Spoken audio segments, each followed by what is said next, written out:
Last summer, I took a solo road trip through the mountains. I wanted some time away from everything.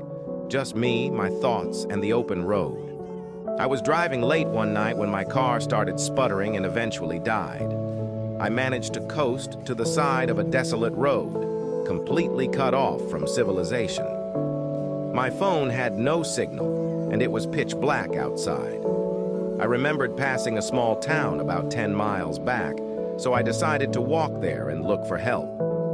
After what felt like hours of walking, I finally saw a faint glow of lights ahead. As I got closer, I realized it wasn't a town, but a single